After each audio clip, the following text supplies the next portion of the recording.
Maklumat tentang kelahiran Yesus Kristus, penyelamat dunia.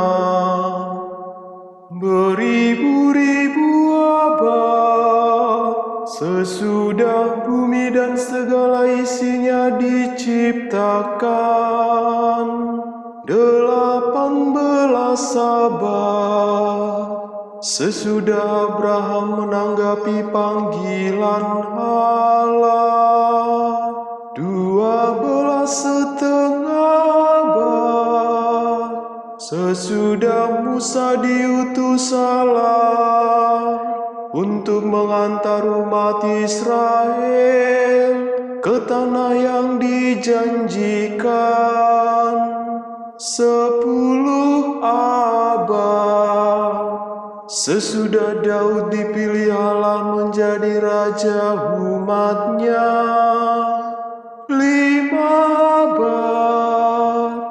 sesudah umat Allah diantarkan kembali dari pembuangan Babel, sesudah kegenapan masa tiba, waktu Kaisar Agustus mengeluarkan perintah untuk mengadakan cacah jiwa di seluruh wilayah kerajaannya, maka sesudah dikandung perawan Maria oleh kuasa Roh Kudus, lahirlah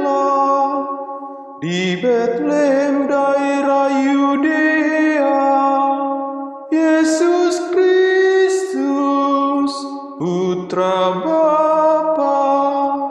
untuk menyelamatkan umat manusia.